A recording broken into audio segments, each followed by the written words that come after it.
All right. Jim Raffone is the founder and CEO of Jar of Hope, a nonprofit organization founded in 2013. JAR's mission and goal is to help people who suffer from a rare disorder, a fatal childhood disease called Duchenne muscular dystrophy. And he will probably pronounce it better for me once we get to that. His goal and the hope therefore is to find a cure for that disease. The pandemic has gotten in the way of fundraising for this cause. And Jim wants to be able to use online platforms to conduct fundraising um, through sales of raffle tickets in order to continue generating funds for this very significant issue. However, through this, I guess in the process of him doing the research to get this done, he found that New Jersey and New Jersey statutes actually prevent him from doing so because I found that any form of online raffle sales is classified as gambling and online gambling, and that is illegal. Um, Jim is concern is that with this statute, it's the I guess legislators or the powers that be fail to recognize that the pandemic places many limitations on fundraising strategies during this time. And so Jim has been advocating to New Jersey legislators to modify this statute and the statute, Jim will explain how falls within gambling, and to allow for his organizations and any nonprofit, I guess, that will benefit from raffle sales, selling tickets online, um, that we have the freedom to do so without it, violating any particular law. So 10-6 welcomes Jim Raffone. Thank you very much for having me this afternoon. Yes. And so I want you to share with us, just take it for granted that we have no idea what DMD is, that rare childhood disorder that you talk about. Give us a little background for the layman that may be viewing this interview and the impact and the range, especially your organization is located in New Jersey, the We are. population, the statistics within in this region. Sure. So unfortunately, Duchenne muscular dystrophy happens to be a terminal muscle wasting disease that does not have a cure. The children whom are affected by this disease inherit this inability to create a protein called dystrophin. Now, dystrophin, what it does is it stabilizes or protects muscle tissue from breaking down and being excreted from the body and or turning into fibrotic tissue. So like you and I, if we go to the gym, if we run, if we walk, just climbing stairs, our muscle tissue breaks down. But when we sleep and we eat, our bodies recover. Children with Duchenne, their bodies do not recover, unfortunately. So statistically over time, by the age of between 9 and 12, children end up in wheelchairs. By 15, they lose the ability to use their arms simply to brush their teeth, comb their hair, or even hug their parents in return. 17, they're on respirators to get air into their lungs. And then unfortunately, in their early 20s, if not sooner, children pass away from cardiac arrest. So it's a pretty horrific disease from the onset. And 200 years have gone by, and there's still no cure for this disease. There's not one child that's ever survived this disease. So it's something that we at Jar of Hope and all of our team, we call Team Jamesy, has really stepped up to fight over the last 7 years. And I'm very proud of what everybody around me has helped us achieve. Wow, that's very interesting. So you're saying that the lifespan for a child that is diagnosed with DMD is roughly up to 17 years, is or 18? That's what you're saying. Yeah, children, unfortunately, they've been as young as 8 years old, passed away, and kids statistically before they go to college pass away. So it's pretty horrific. But it sounds like you're hopeful because you're saying that even though it's the diagnosis has been known for over 200 years, you're looking for a cure. And what are the experts telling you what needs to be done in order to find the cure for this muscular disease? Well, unfortunately, the textbook response is go home and love your son. There's nothing we can do for him. And that did not sit well with me September 13, 2013, when my son, James, was diagnosed with this disease. So since then, we've put on a all-out assault against this disease.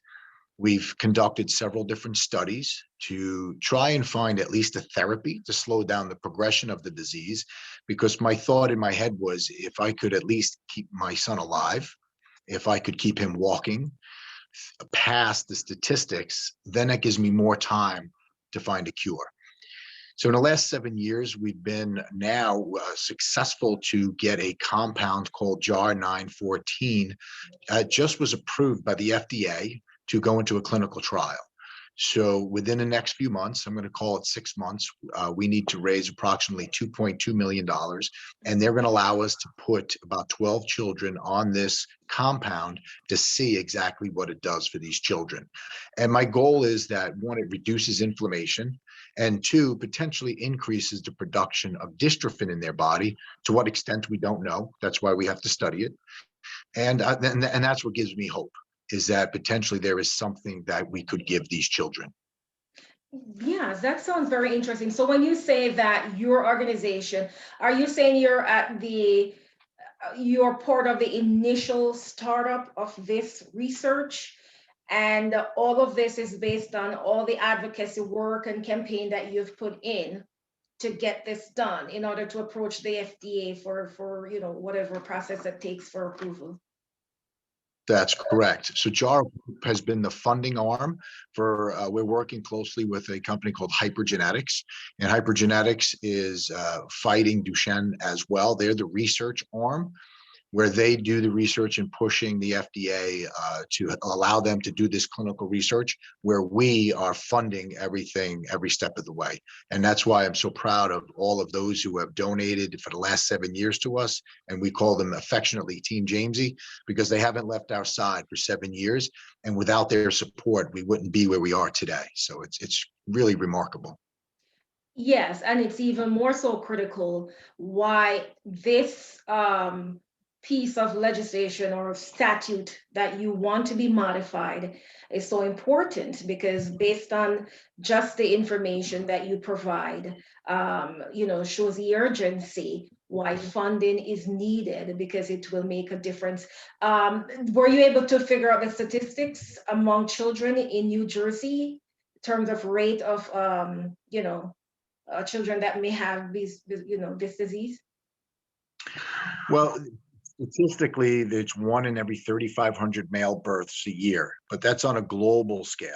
So it's very, very fractional. The Mhm. amount of children with Duchenne in the state of New Jersey, it's marginal. There's approximately 300,000 children worldwide. So there might be maybe 1% of those children are in New Jersey, maybe even less. So my son is only one of 119 children in the country who have the same mutation he has. So it's so rare, they call this an orphan disease. And where Oh. virtually anywhere I went for the first 7 years, nobody's ever heard of this disease. And neither did Mhm. I before my son was diagnosed. Yes, and so I'm sure with that your organization kind of broadcasting this, as you mentioned, you have your podcast, and through that you're informing, creating knowledge, and just getting everybody's interest, just as I became interested in your cause. So let's look at how you're framing this issue. It is clearly framed into being an urgent issue. This disease is rare, as you said, and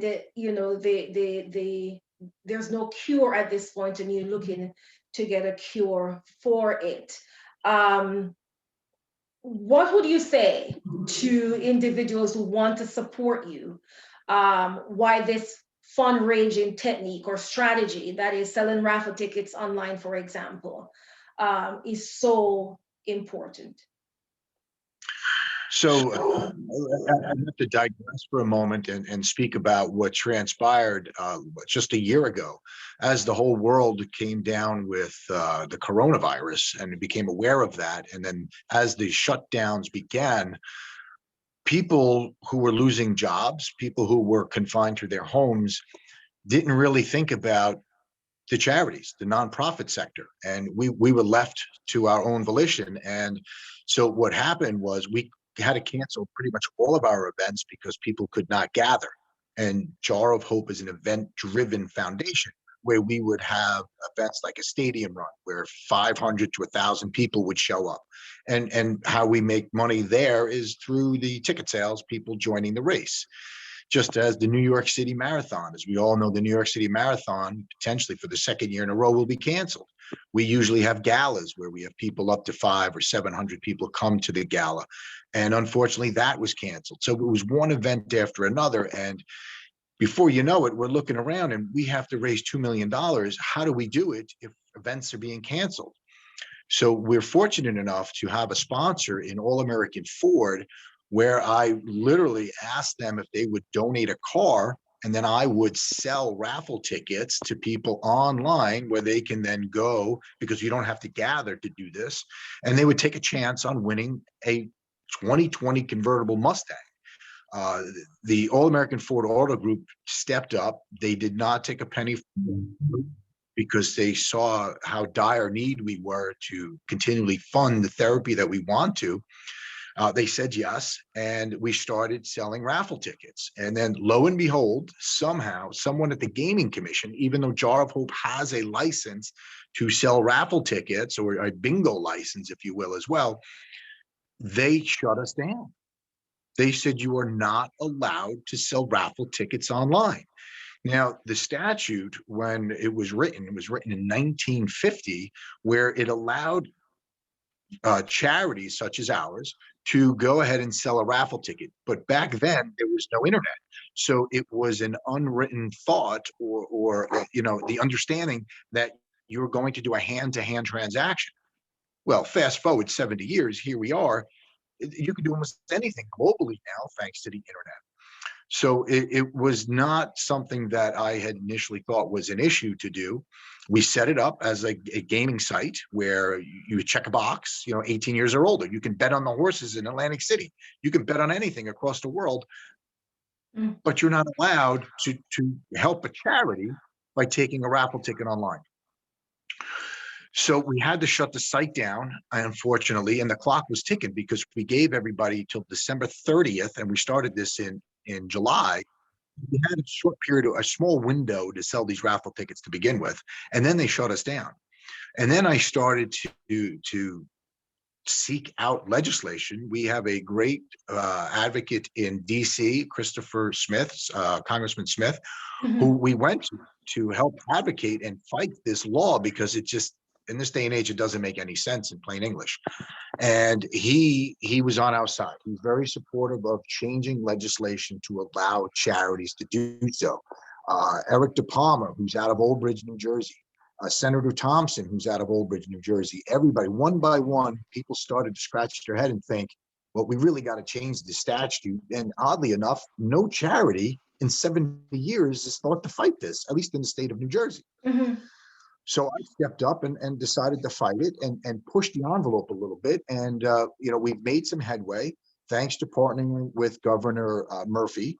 So the thing was, he allowed charities, not just Jar of Hope, all charities in the state of New Jersey, allowed to bet on gaming events inside arenas. Well, though that was great for that accomplishment, it did not help us sell raffle tickets for the car. So I got a little ingenuity, and we decided to sell a coffee mug for $100. And if you bought a coffee mug for $100, I entered you into the raffle for free. So we were able to circumvent the system, so to speak, off the raffle for the car. And thankfully, we were able to raise about $50,000 for that. Now, it's a far cry of $2.2 million, but nonetheless, as you know, any dollar is very important to a charity just to stay alive. So we were successful in that, but our fight continues. And as you know, we are now trying to partner with every charity. I know there's 3,600 charities just in Monmouth County. Yes. So we're reaching out, right? So there's a great number of us. And I believe if we all come together and partner to change this legislation, our voices could be heard in a thunderous way, instead of just me pounding my chest trying to get legislation changed. This would help your organization, and this would help every charity in the state of New Jersey. And I really appeal to whoever's watching this to reach out to another charity that they may know and give us a call at Jar of Hope. They can reach out to me at james@jarofhope.org or 732-414-6670, because working together will always achieve more. Wow, you've shared a lot there, James, and I want to kind of see if I can, just for people who are watching, make sense of it. So you're saying that you've gotten some support so far from some major politicians, not just in New Jersey, but also in Washington, D.C., and so on, and other nonprofits have jumped on board, which is great. But so you're saying, is it that at least some minor changes has been done, because you mentioned you were able to you can do something with an arena, and you did the raffle mug. So can you just explain that a little bit more for me? It didn't change, nothing so far has been done where you can actually go online to do anything, but you're saying that you can do something within an arena. What does that look like? So what I mean by that, a great example now is the NCAA college basketball tournament, what they call the dance. So that's going off right now. So we're able to hold a bracket tournament pool because it's an event that's inside a sporting arena. Ah, got it. So we can collect funds electronically across state lines and not be breaking any laws. So it's as if you can piggyback on an event that does have the license to do so, but you as a nonprofit organization can slowly create an actual event to conduct sales of any sort. That's what you're saying. Well, I believe if, say, Jar of Hope, with you at my organization and your organization was to say have a flag football game, as long as we're inside a sporting arena, potentially we can sell raffle tickets to that event. Mm-hmm. Okay, fair enough. However, that it is not, as you said, it still does not give you enough room to reach the goals, especially for that 2 million mark that you're looking for, or even probably reach as many people as, you know, because some people do prefer buying a raffle ticket versus doing some of the other things that you want. Very interesting. And so you cover a lot of areas. And you mentioned, so you mentioned some key figures, one that Governor Murphy is on board. So who is it that you must get this buy-in from? Who are the decision makers? Because yes, Murphy and board, and you mentioned some of the other legislators in your county and so on. Who has, you know, the key figures for this to get the buy-in? So it would be the state legislators in every town in New Jersey. So whatever town you reside in, you could reach out to your state legislature, your state congressman. Mm-hmm. Those are the ones who can help change this law. And that's what we need. That's why Senator Thompson out of Old Bridge is on board. He too realizes that this is a very much so outdated piece of legislation that needs to be updated. And there's nothing wrong with us updating that, but it's just unfortunately at the time we presidential election, then we had the holidays, and you know, it wasn't a smooth transition there. So the politicians were all tied up. But now we're in March going into April, things have kind of subsided, and we've decided to pick this fight back up again and remind everybody where we are. Very, very good. And so it's not so much, as you said, every um those are war leaders within the different townships that must be in work. So it's not where you can just focus on one county. It must be across New Jersey in general for that, for a consensus then across the board in order for this to happen.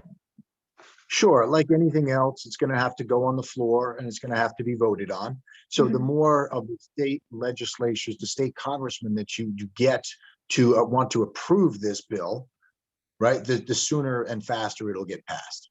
So it would be great if there was just one, but it's not going to take one. We need more. Okay. Have you gotten a chance to actually meet, like in a form of meet? I know, probably they're not doing it face to face now, but probably through Zoom. Have you been invited to present, your advocacy campaign to any legislative body as yet? And what exactly have you said? Or how have you framed it? So I am I'm not shy. So I have actually approached and visited offices because I believe it's more endearing for people to look into my eyes and see the sincerity and my desire to get this bill passed, Mhm. as opposed to doing it through email or Zoom. And I think it resonates a lot more and they understand it's more impactful. So, and I pretty much frame it just the way you and I are talking, that we're in a situation, a dire need, not just my charity, but every charity that is in the state of New Jersey are in a state of flux, right? If you had to look at everybody's P&L, I would imagine that the losses are at least in the 80s to 90 percentile Yes. in terms of revenue being generated. And that's a terrible thing, right? Businesses all across the country, big businesses always get the bailout. But where's our bailout? And not that I'm looking for one personally. I will fight and I will work, and this is one of my ways to do so. But don't put more obstacles in our way than we need, right? The pandemic is one obstacle nobody can control. But here's an obstacle in state legislation that we can control, we can update, and it's not far-fetched. Just like a gaming casino, any day now, because of the COVID pandemic, they were able to change their systems from in-person gambling to now online gambling. So Mhm. why we as a charity? We're saving lives. They're putting money in their pocket, right? So unless Mr. Wynn wants to help offset all the costs of us, but that's not happening. Mr. Wynn doesn't know of Jar of Hope or other foundations out there because we're too Mhm. small. But at the end of the day, our fight is to save lives, not make a profit. So, Jim, when you're looking, you're knocking on these doors, you're looking in the eyes of people, you're showing your passion and this need and this urgency. What are they telling you? What are they saying to you? The fact that their vote on this issue can make a difference. What are they saying to you? So they're telling me that they're going to reach out to their fellow congressmen to help make this work, because they're just as dumbfounded that the 70-year-old statute was written on the books that way. And to be frank, it's an interpretation. Like law is an interpretation of the law. How do you perceive the law? So I perceive it because it doesn't say in the statute that you're not allowed to do it. Mhm. It's the gaming commission's interpretation that you're not allowed to do it. So I actually hired an attorney to fight this. Wow. So it And that's right. that's money going in another direction there as well. And so are they is it does it sound as if this is the first time they're even hearing of this, or is there any other organization that may have in other states, for example, that may have brought this up, or is it just just with this new um campaign to change this? Right, and I get it is the first time that the state legislatures are hearing of this, and Congressman Smith is on the federal level, so Mhm. it's the first time they're hearing of this, and I'm going to go out on a limb here and assume, which you never should, but it's because the pandemic of this magnitude has not happened in 100 years, right? So the mother of all invention is necessity. So we need to survive as foundation. So I need to change the ways of raising money. And given the advent of the internet, like any other business can survive on the internet, but why is there the charities can't survive in the same way as every other charity? So they want to help. Legislators want to help. So it's a very easy, as they say, low hanging fruit right now for any nonprofit to reach out to their state legislator to Yes. get behind this bill. Senator Ron Dancer has done it. They've actually signed it into, when we were talking about the gaming of sporting events inside an arena. So they're on board. They're changing it slowly, but we need to go all the way. We need to bring the ball, so to speak, through the finish line and make this happen for all the charities to raffle off cars if they want, or raffle off anything online. There should be no reason why we can't. Yes, and I'm in agreement with you. So far, in terms of your advocacy campaign, you're doing your podcast, you're sending out, emails. You're also doing some press. I see somebody actually sent me, I think it was from the News Sun. I'm not sure, an article that was done on this. And you're talking to all these different legislators, not just in New Jersey, but in other places. What's left for you to do except to wait, or there's so much more to be done? Well, there's definitely a lot of more doors to be knocked on and a lot more yeses to get involved. So the fight's not over by any means. I'd say we're probably about 25% of the way there. And it's just a matter of continuing to press forward and getting more state legislators on our side.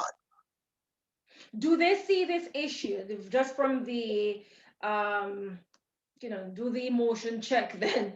Do they see this issue based on your passion? Do you feel that they're on the same board with you, feeling that it's just as urgent and they're actively doing it? Do you have to get their signature on anything, or they're just a word of mouth promises so far? No, it's definitely, I personally don't need their signature on something. It's a matter of getting someone to write the bill and then getting it before Congress for them all to agree on and vote on. That's what it comes down to. We need a sponsored bill. Mhm. In order to do that. Okay, Yeah. so you're using the pandemic. You're saying, you know what, no, none of us foresee this as, being such a major setback to any of the things that we planned on doing. So you're using the pandemic as an, like a trigger event. That's how I look at it. And so is that solely what your argument is based on, that contextual event? And when does this, when it, the naysayers may say to you, well, is going to pass, this too shall pass, then what? Why can't we just wait it out or write it out? What else? What other policy window for change do you have? Well, we could wait it out, right? So, but can somebody tell me right now, when is the next time the Jar of Hope or any other charity in the state of New Jersey can hold an event that can bring 500 people together? There's not a person that can say that. Governor Murphy can't even say that. No one's sure of anything right now. But at the same time, the dollars that are sitting in a bank account that are reserved or earmarked for research now have got to get paid to administrative rights to keep the doors open, right? Rents, electric bills, they still keep coming. The electric company didn't say, oh, the pandemic is here,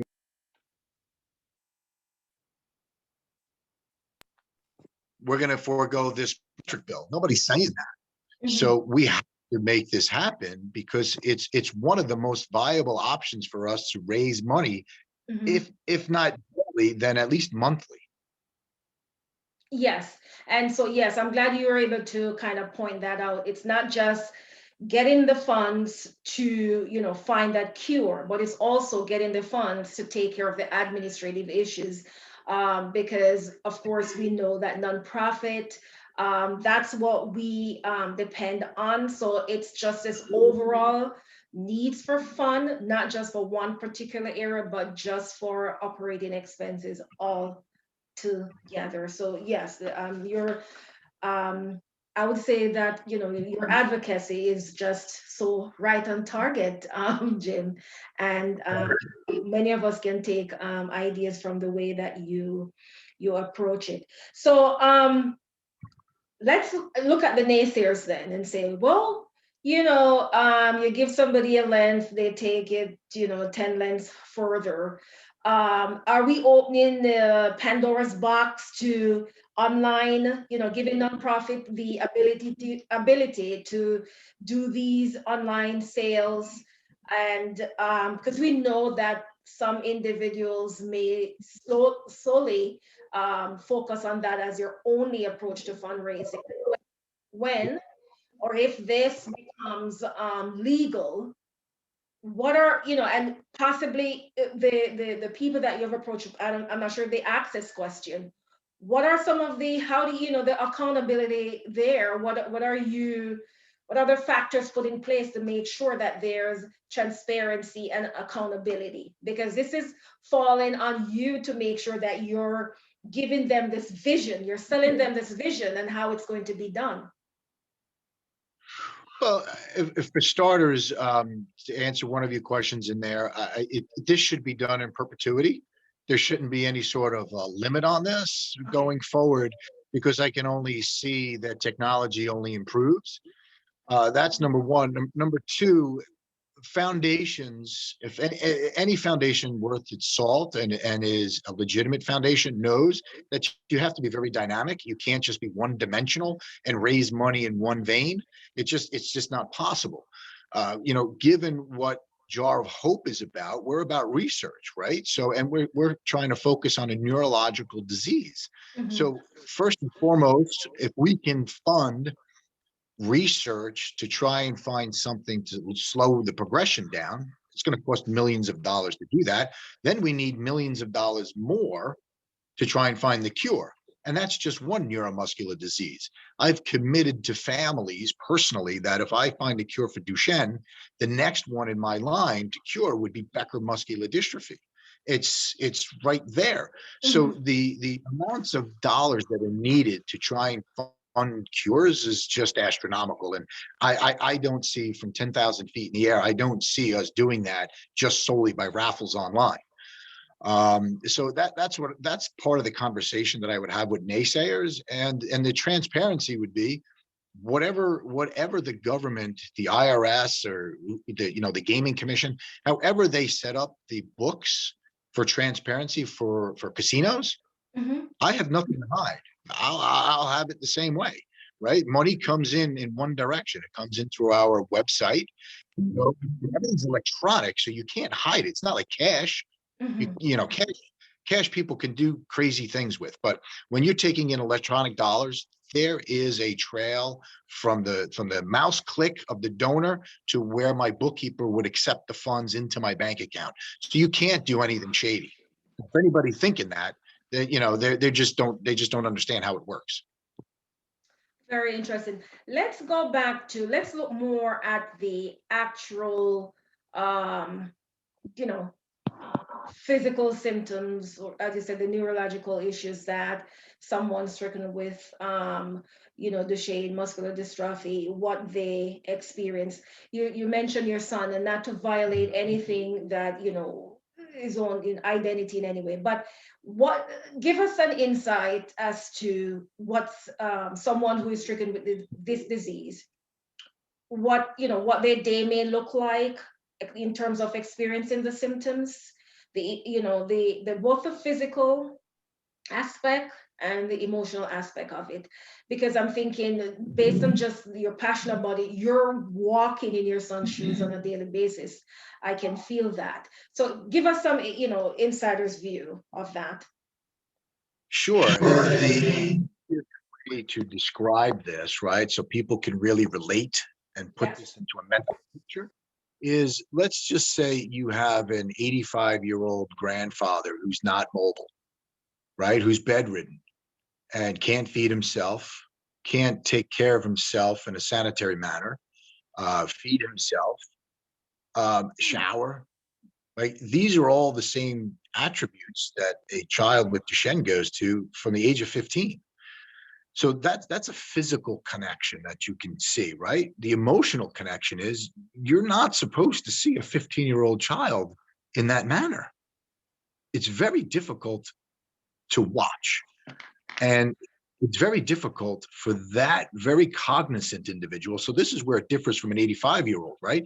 An 85-year-old, sometimes maybe they don't have their faculties anymore, so they really don't understand potentially how humiliating it is.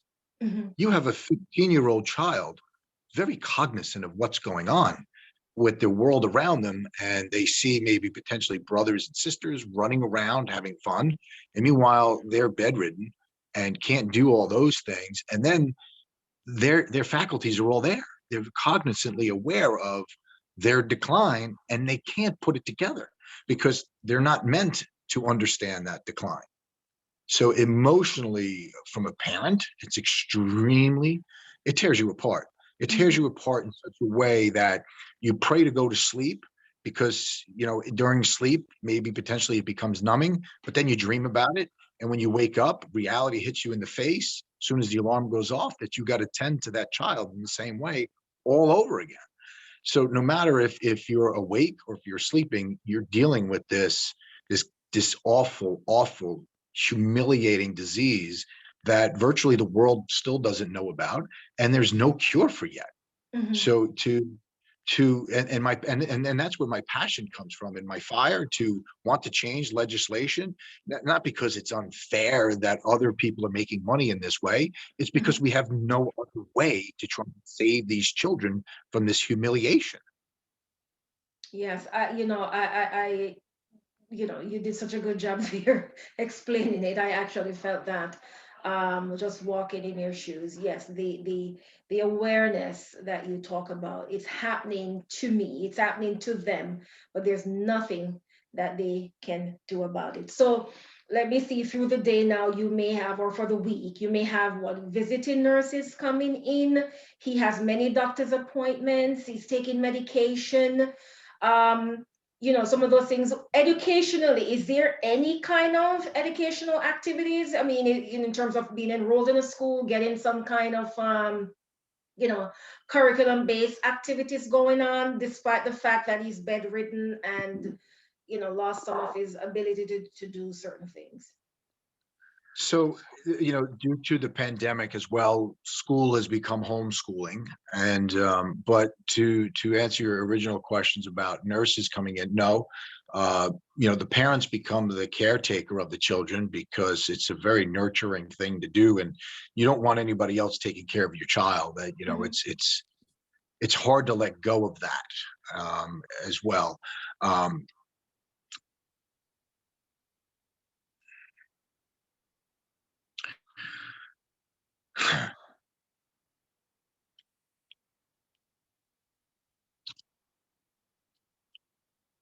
so, in terms of doctor visits, only because my son is almost, let's just say, a guinea pig in this instance, because where everything that I do with him has been then transitioned to other children around the world. Typically, a child with Duchenne doesn't have much doctor visits, if once every 6 months, because they do a human history. Basically, the doctors track their progression of the disease because there's nothing they can do for them. That in itself is horrific mentally to deal with. So,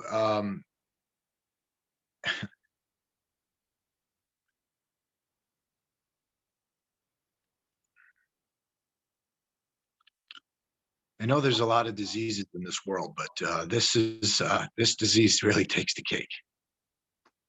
It, it, Needless it, to say.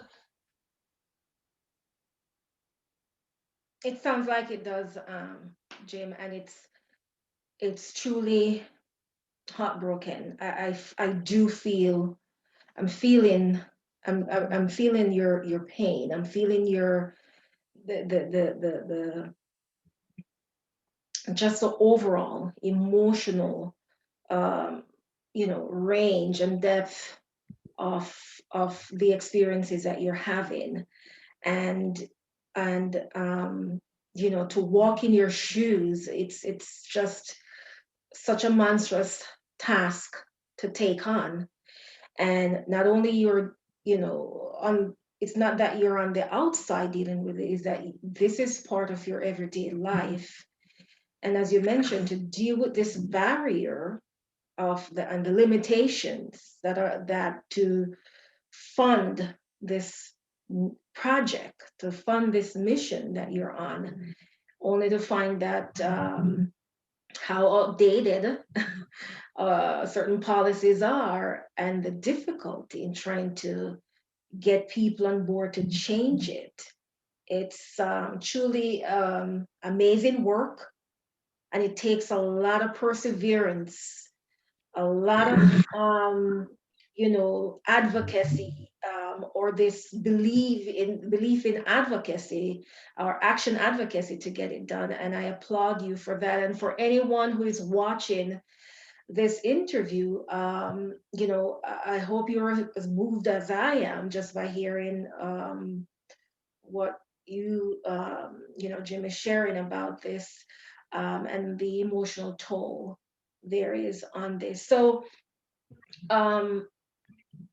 in terms of the everyday task and the responsibilities of helping your son, doctors are unable to do anything except, as you said, just watch, kind of monitor the progression of the disease. And let's talk about the prognosis anyway. What are they saying to you? And it's almost like a race for a cure then, in a way, right? So yeah, that's funny. We created a documentary a couple of years back, and it was called "A Race Against Time." And the picture for the documentary was basically sand sifting through an hourglass, because that's what every day was like. If you can visualize that, it literally is. I'm trying to outpace the progression of the disease, if that makes any sense.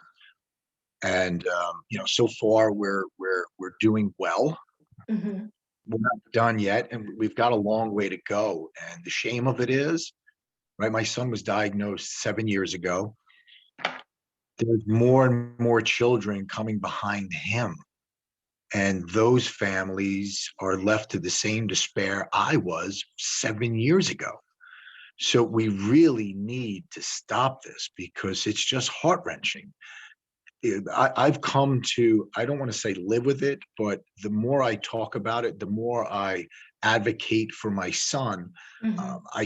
I kind of am able to talk about it, but there are parents who still can't utter the words, because you're not meant to. When you get to a certain adult life, right? You're programmed to believe your children are going to bury you. Mhm. That's the belief. Yeah. That's everybody's understanding. You know, God forbid there is an accident or something where something goes wrong, but it's not meant to, when your child is born, that you're going to bury him or her. And that's a hard pill to swallow. And Mhm. then, it happens slowly over time, Mhm. that when you witness this every day, this is not normal. And people don't understand it. They just, it's sometimes it's easier for people to bury their head in the sand and you know pretend it doesn't exist, Mhm. but you just can't. And it's very hard, and it's brought me to do things in the last 7 years that I never thought I was possible of achieving. And Mhm. June 12th, I'm going to literally jump in the ring and fight Hmm. in a boxing in Atlantic City, believe it or not, because we're running out of ways to raise money. So if So that's what it, let me see if I understand this, Jim. So you've run marathons and do all these things. As you said, there's nothing left that you haven't done. Now you're going to enter a boxing competition to who is your opponent here? I'm so I was, sorry. It's pretty that's interesting. okay. You're right. It's that's an idea. Tell me more about it. Yeah, so that's pretty much everybody's response. They don't know how to take it, right? Because as you see the gray in my beard, I'm not a young kid anymore. Um, Okay. so I was trained by celebrity boxing Uh-huh. to fight, to raise awareness and potentially some funds to fight this disease through a boxing match. And I'm fighting another celebrity whose name, I mean, not that I'm a celebrity, but I'm fighting a fellow who is a professional wrestler in the Titan organization. He goes by the name of Tommy the Tiger. So Oh, he's a jeez. mountain man. And so I'm gonna take some lumps, but I could tell you, as Rocky said, nothing's gonna hit harder than life. So life has hit me pretty hard in the last 7 years, and So, I don't think this fella can do to me that life has. so Jim, what's going to be your ring name? Because if you're going against Tom of the Tiger, you're going to be one. I'm, s- Right. So I think I'm in sorry. the so Oh now gosh. you got to come down a lot. No, see, you're making me cry. Now you're making me laugh. Okay, tell me This is about how. this. So I don't know, let's think on the show. So I was thinking of Jimmy the Defender or James the Defender because I defend kids, right? I don't know. I don't What know. about the DMD TNT? DMD TNT. Something like I don't, like. We're brainstorming here, just you and I. So I will have to work on that. Well, you know what? My bet is on you, and I'm gonna spread. That- Is this gonna be broadcast anywhere, by the way? So right now it's live, but I know again with COVID, right? The organization Celebrity Boxing is trying to get a pay-per-view contract. So Ah, everything is up in the air yet. So it'd be pretty amazing if I was on pay-per-view. yeah. So how are you broadcasting to people to support you? I mean, where do we go to find out more about to support you in this? Sure. So currently, right now, it's all on our social media sites. It's Facebook, Twitter, Instagram, YouTube. That's where we're doing it. And you might even know in the Freehold area, Imamu Mayfield Hmm. decided to come on board and train me. He's a or was a Ah, former welterweight champion. So we're taking this very seriously. I got to protect myself, and I got to come out with a win for the kids. I hope so, and I think you will. With all this passion, I'm gonna give that person 1 minute in the ring with you. You're too it's kind. all it's over in 1 minute. All right, very, very interesting. Let's go back to the emotional aspect of it. How do you socialize your child? I mean, and let's, do you want to say his name? Did you mention his? You want to cry again, don't you? Yeah. So James, aka Oh, Jamesy, is James. my son. Okay. What is the socialization involved? Because look, when we're thinking, we want to understand this disease in terms of what it's like, as you said, living with it, and how is he affected by it. Is he able to, even though despite the limitations, is he able to at least have some normalcy in terms of social life? Does he have friends coming over? Do you create activities for him so he can be part of something? Tell us about that. Well, absolutely. But again, I think I have to digress a moment. And I would like for whatever listeners are listening to this that don't initially take a negative to heart. So, and what do I mean by that is several years ago, before anybody knew about Duchenne muscular dystrophy, people were making fun of my son, kids, and because they didn't know any better, right? So I could have gone to schools where my son was going at the time, and I could have created a scene, and I could have,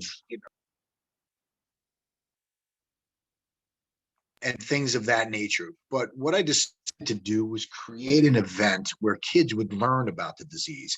And in doing so, we wind up breaking a world record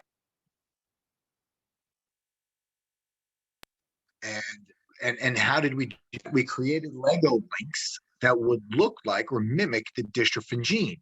Mhm. So from there, ever since that happened, some really wonderful kids have come into my son's life, and the parents are special, and it's just beautiful as to what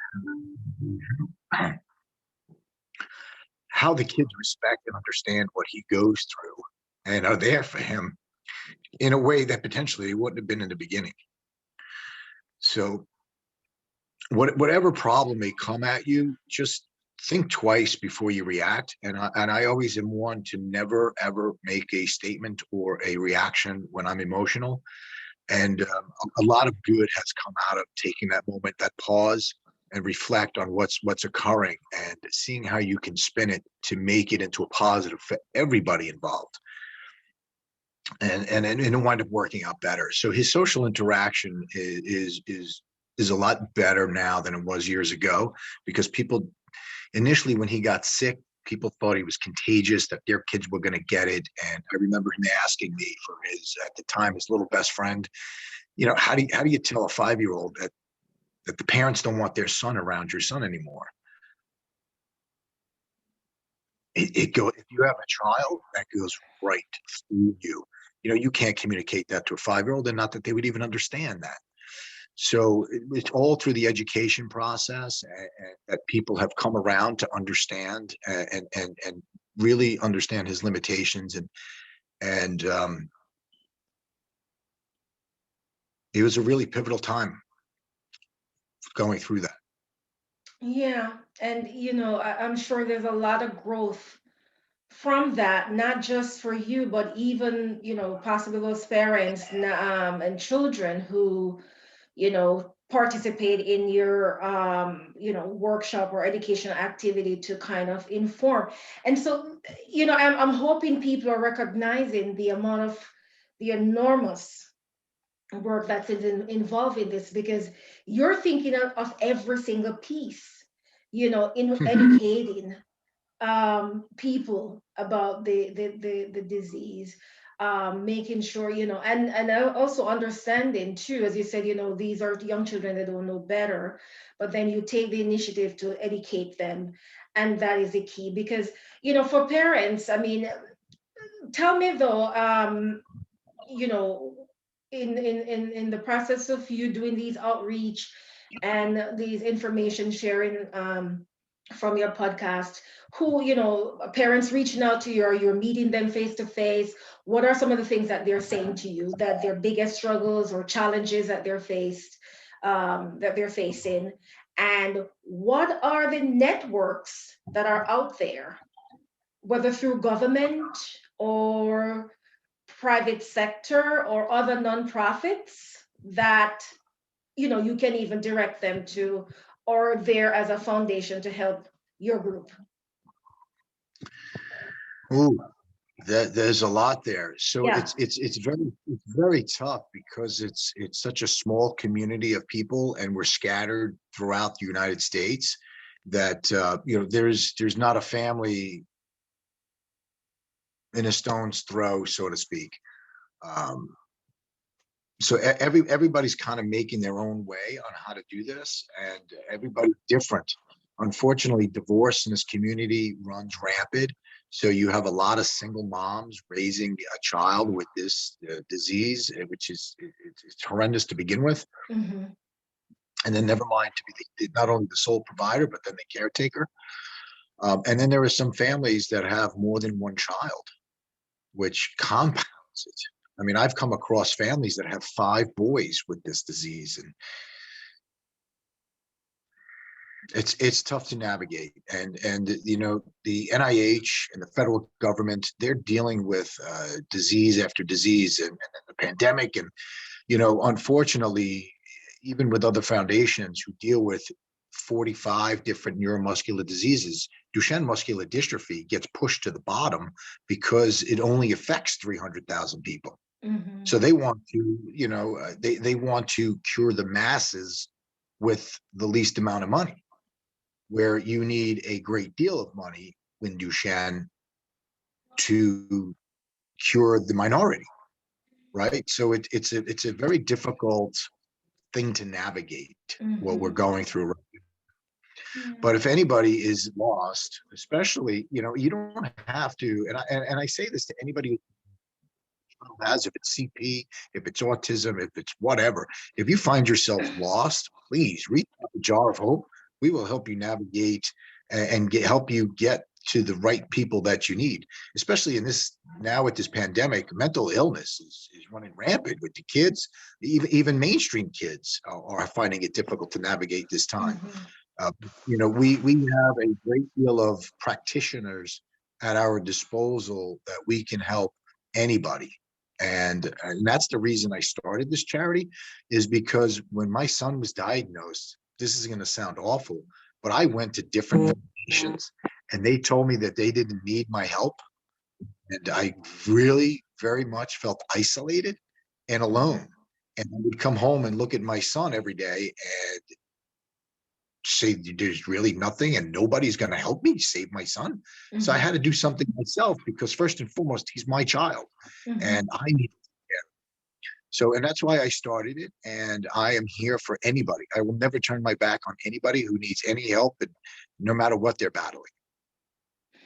So thank you so much, James. We're in our last few minutes and I'm going to let you have the last word. So we've been talking to you. You've shared a lot in terms of your advocacy campaign to modify, change, get rid of the statute that places limitation on your organization or non-profit organizations in general to sell raffle tickets or sell tickets online in order to fundraise, especially during this pandemic event. You have been reaching out to legislators, and you're open for a coalition to hopefully, make big strides to have this change, because time is running out, not just in terms of saving your son's life, but also saving your organization in terms of you need operation expenses, and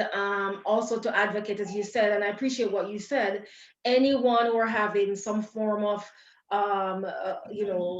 whether the child fall on their autism spectrum, any kind of medical issues that eventually falls into also mental issue as well, should reach out to you. And I just the way that you laid it out, you are trying to raise funds across using so many different strategies. And you mentioned your upcoming you know boxing tournament that is coming up, and we can only hope for the best of you, and I hope I see you again after that. I'm hoping, I'm rooting for you. And if you think of a clever name, just so I can at least have a name to root for, that so with all of that said, I want you to have the last word. What is it that you want us to walk away with from this? Of course, you gave us enough, but just to summarize, underline, and even reiterate your points, tell us what you want us to walk away. What's a takeaway? Please, muscular dystrophy has been around for 200 years and not one child has yet to survive it. We need your help to defeat this disease. And I always end every segment with, Jamesy, Daddy loves you, buddy. Wow, thank you so much.